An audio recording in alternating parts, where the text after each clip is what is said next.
नमस्कार दोस्तों, खबर बहुत खतरनाक है मगर भारतीय जनता पार्टी की नमक हलाल मीडिया ने एक बार फिर उस खबर को पूरी तरह से दबा दिया। आपके स्क्रीन पर यह शख्स है संतोष पाटिल। संतोष पाटिल एक कॉन्ट्रैक्टर, मगर उसके अलहदा भी उसकी एक पहचान है, वो भारतीय जनता पार्टी का कार्यकर्ता था। अब आप कहेंगे मैं था क्यों कह रहा हूं, क्योंकि संतोष पाटिल की रहस्यमय मौत हो गई है। उसने व्हाट्सएप के जरिए कई लोगों को संदेश दिया कि मैं आत्महत्या कर रहा हूं, और उसने अपनी आत्महत्या के लिए किसी और को नहीं बल्कि भारतीय जनता पार्टी के इस मंत्री के ईश्वरप्पा को जिम्मेदार ठहराया है। मामला कर्नाटक का है दोस्तों।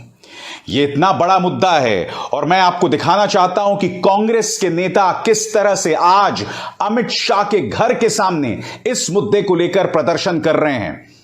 वीडियो में आपको दिखाऊंगा और उसके बाद मैं चर्चा करने वाला हूं कि यह मुद्दा क्या है। मगर सबसे पहले अमित शाह के घर के बाहर आप देखिए किस तरह से कांग्रेस के कार्यकर्ता प्रदर्शन कर रहे हैं। पुलिस ने उन पर ज्यादती की। यह वीडियो देखिए दोस्तों।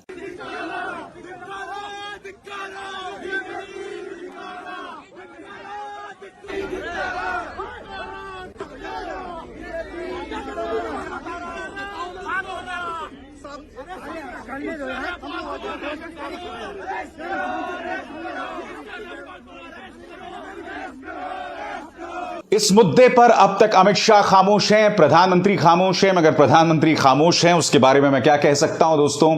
जैसा कि आप जानते हैं देश के सामने इतने ज्वलंत मुद्दे हैं, दोनों अमित शाह और प्रधानमंत्री उन मुद्दों पर खामोश हैं। मगर यह मुद्दा क्या है मैं आपको बताता हूं। संतोष पाटिल एक कॉन्ट्रैक्टर, संतोष पाटिल को एक कॉन्ट्रैक्ट मिलता है 4 करोड़ का।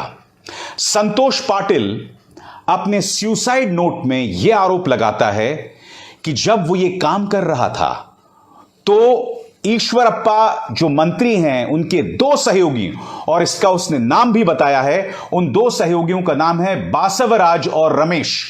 बासवराज और रमेश 40% रिश्वत मांगते हैं। प्रोजेक्ट का 40%। रिश्वत 10% समझ आता है दोस्तों, 5% समझ आता है, यहां प्रोजेक्ट का 40% रिश्वत में चाहते थे। संतोष पाटिल जो कि भाजपा का एक कार्यकर्ता था, जाहिर सी बात है यह प्रोजेक्ट भी उसे इसलिए मिला क्योंकि वो भाजपा में शामिल था।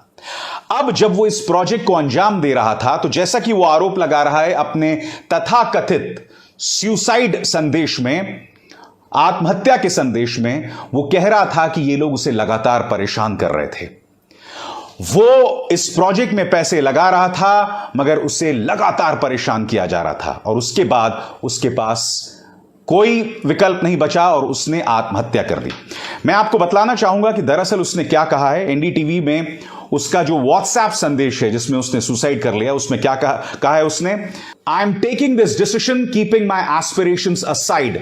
आई request with folded hands to our prime minister, chief minister, our beloved Lingayat leader BS Yediyurappa and everybody else to extend a helping hand to my wife and kids. यह उसका आखिरी संदेश था। अपील कर रहा है वो प्रधानमंत्री से, अपील कर रहा है वो मुख्यमंत्री बोम्मई से, और अपील कर रहा है पूर्व मुख्यमंत्री BS येदियुरप्पा से। वो कह रहा है कि मेरे जाने के बाद मेरे बच्चों और मेरी बीवी का ख्याल रखना। आज मैं एक सवाल पूछना चाहता हूं, क्या इस खबर की चर्चा मीडिया में नहीं होनी चाहिए थी? आखिर मीडिया ने बहुत ही सुविधावादी अंदाज से इस खबर को क्यों दबा दिया? क्योंकि इस खबर के कई पहलू हैं। सबसे बड़ी बात, भारतीय जनता पार्टी जो दावे करती है कि हमारे राज्य में ना रिश्वत होता है ना कुछ होता है, भ्रष्टाचार को लेकर 0 टॉलरेंस पॉलिसी है। प्रधानमंत्री ने खुद ने नारा दिया था, ना खाऊंगा ना खाने दूंगा। मगर आपके सामने आपको नतीजा दिखाई दे रहा है। और दूसरी बड़ी बात, वो भाजपा का कार्यकर्ता था। इसका अर्थ क्या हुआ? अगर हम संतोष पाटिल के आरोपों को सही माने तो इसका अर्थ यह हुआ कि रिश्वत लेने के सामने एक पॉलिटिकल पार्टी कुछ नहीं देखती, वो रौंद देती है सामने वाले को। 37 साल का एक युवा, उसकी उम्र सिर्फ 37 साल थी, अगर आत्महत्या कर रहा है तो आप कल्पना कर सकते हैं हालात कितने खराब हैं, उसके लिए हालात कितने खराब थे। 37 साल के संतोष पाटिल के बच्चे थे, उसकी एक बीवी, एक जवान बीवी थी, फिर भी उसने आत्महत्या कर ली। तो इससे पता चलता है वो कितना डेस्परेट, कितना फ्रस्ट्रेटेड था। अब आपकी स्क्रीन पर यह है ईश्वरप्पा। ईश्वरप्पा कह रहे हैं कि ऐसे कोई प्रमाण मौजूद नहीं है कि संतोष पाटिल ने काम पूरा कर दिया था। यही नहीं दोस्तों, उन्होंने विभाग का एक लेटर भी जारी किया, 28 मार्च उसकी तारीख थी, एक लेटर भी जारी किया और उस लेटर में कहा गया है कि काम करने का कोई आदेश जारी नहीं किया गया था। अब जब काम करने का आदेश ही नहीं जारी किया गया था तो फिर संतोष पाटिल काम कैसे कर रहा था? तो इससे जुड़ा एक बड़ा सवाल है, क्या वर्क ऑर्डर यानी कि काम करने के आदेश को जारी किए बगैर ही काम चल रहा था? आप समझ रहे हैं दोस्तों कितना बड़ा गड़बड़ झाला है ये। और उससे भी बड़ी बात, संतोष पाटिल आत्महत्या करने पर क्यों मजबूर हुआ? ये तमाम मुद्दे हैं जिस पर चर्चा किए जाने की जरूरत है। अगर कुछ देर के लिए मैं ये मान लूं कि संतोष पाटिल की मौत का नाता मंत्री ईश्वरप्पा से नहीं है, कुछ और मुद्दा है, ये कोई और रहस्य है, तो क्या इस खबर की चर्चा फिर भी नहीं की जानी चाहिए? मैं आपको बताता हूं इस खबर को क्यों दबाया जा रहा है। क्योंकि कर्नाटक में चुनाव होने हैं और कर्नाटक में भारतीय जनता पार्टी बहुत मशक्कत कर रही है। किस तरह से मशक्कत कर रही है? उल्टे दिमाग का इस्तेमाल करके। पहले आपने देखा हिजाब के विवाद को पैदा किया गया। एक अरसे से मुस्लिम लड़कियां जो थी वो हिजाब पहन के आया करती थी स्कूल, उस विवाद को बढ़ा दिया गया, माहौल को गर्म कर दिया गया। उसके बाद आपको याद है कि मुसलमानों के आर्थिक बहिष्कार को लेकर सरकार खुद एक आदेश लेकर आ गई कि मंदिरों के आसपास मुसलमान काम नहीं कर पाएंगे, दुकान नहीं खोल पाएंगे। 40-50 साल से लोग काम कर रहे हैं, एक साथ मिलकर काम कर रहे हैं और आप ये आदेश जारी करते हैं। और फिर रामनवमी के दौरान कर्नाटक और आसपास आप देख रहे हैं किस तरह की हिंसा हुई थी। तो भारतीय जनता पार्टी कर्नाटक में जीत हासिल करने के लिए इस तरह से अपने उल्टे दिमाग का इस्तेमाल कर रही है। वो नहीं चाहती कोई ऐसी खबर आए जिससे पार्टी बदनाम हो जाए। और ऐसे में खबर आती है जिसमें खुद बीजेपी का एक कार्यकर्ता कथित तौर पर आत्महत्या कर लेता है, कम से कम अगर हम उसके व्हाट्सएप संदेश पर विश्वास करें। मगर सबसे बड़ी बात, कांग्रेस जब आज इस मुद्दे को उठा रही है तो कांग्रेस यही मुद्दा उठा रही है कि भाई अमित शाह और प्रधानमंत्री खामोश क्यों हैं? क्योंकि यह मुद्दा बहुत बड़ा है।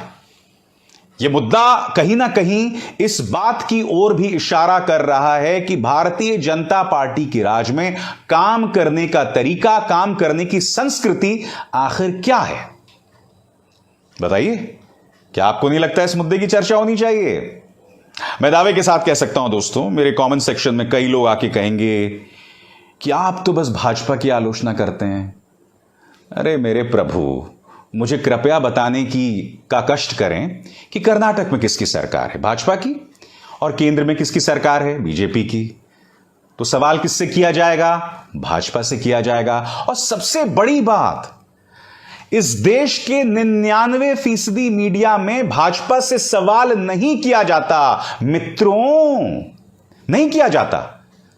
क्योंकि मुख्य धारा का मीडिया हो, यानी कि न्यूज चैनल्स हो या न्यूज़पेपर्स, कहीं पर भी भाजपा से तीखे सवाल नहीं होते। सिर्फ उस 1% मीडिया में उनसे सवाल होते हैं जिनमें मेरे जैसे पत्रकार हैं और कुछ और गिने चुने 4-5 पत्रकार हैं जिन्हें आप उंगलियों पे गिन सकते हैं। फिर भी इन अंधभक्तों को प्रॉब्लम होती है और मेरे कमेंट सेक्शन में आगे बोलते हैं कि भैया आप भाजपा से क्यों सवाल करते हैं? अगर तमाम मीडिया भाजपा से सवाल कर रही होती तो मुझे इस अंदाज में सवाल करने की क्या जरूरत पड़ती, बताइए?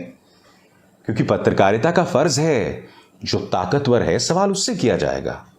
जो विपक्ष में है, जो आपका कुछ बिगाड़ नहीं सकता, या शुद्ध हिंदी में कहूं कुछ उखाड़ नहीं सकता, उनसे सवाल करने का कोई फायदा नहीं, कोई बहादुरी नहीं और कोई पत्रकारिता नहीं। और भाजपा से सवाल करना तो दूर की बात, ये न्यूज चैनल्स और ये अखबार समाज में सिर्फ जहर, दंगे फैलाने का काम करते हैं, जो मैं आपसे बार बार कहता रहा हूं। इसलिए आज मैं आपके सामने खबर लेकर आया हूं। भाजपा का एक कार्यकर्ता व्हाट्सएप के जरिए संदेश भेजता है, उसकी मौत हो जाती है, रहस्यमय मौत हो जाती है। आत्महत्या की बात उस व्हाट्सएप संदेश में की जाती है। कटघरे में कौन है? ईश्वरप्पा नाम का भाजपा का खुद का मंत्री। जवाबदेही किसकी है? भाजपा सरकार की। कौन खामोश है? मोदी और अमित शाह। क्या इन सवालों का जवाब नहीं होना चाहिए? बहरहाल खबर यह है कि भाजपा को इस मुद्दे को लेकर जबरदस्त शर्मिंदगी का सामना करना पड़ रहा है और हो सकता है कि ईश्वरप्पा साहब से कहा जाए कि आप अपने पद से इस्तीफा दें, क्योंकि आपको मैं बता चुका हूं चुनाव आने वाले हैं दोस्तों। और आप जानते हैं भाजपा एक ही सूरत में काम करती है, जब उस पर वोटों के खिसकने का डर हो। किसानों से पूछिए ना किस तरह से 3 कृषि कानून हटा दिए गए थे, क्योंकि डर था कि कहीं उसका असर पश्चिमी उत्तर प्रदेश में ना पड़े। खैर, मगर इस मंच पर मेरा हर बार की तरह आपको वादा है कि जो ताकतवर है उससे सवाल किए जाते रहेंगे। जिन्हें कमजोरों से सवाल करना है या उन लोगों से सवाल करना है जिनसे सवाल करने का कोई फायदा नहीं है, वो गोदी मीडिया देखें। उन्हें मेरे मंच पर आने की कतई जरूरत नहीं है। मगर इस मंच पर आम इंसान की आवाज उठाई जाती रहेगी और जो ताकतवर सवाल से भागता है उससे मैं सवाल करता रहूंगा। नमस्कार। स्वतंत्र और आजाद पत्रकारिता का समर्थन कीजिए, सच में मेरा साथी बनिए। बहुत आसान है दोस्तों, इस ज्वाइन बटन को दबाइए और आपके सामने आएंगे ये 3 विकल्प। इनमें से एक चुनिए और सच के इस सफर में मेरा साथी बनिए।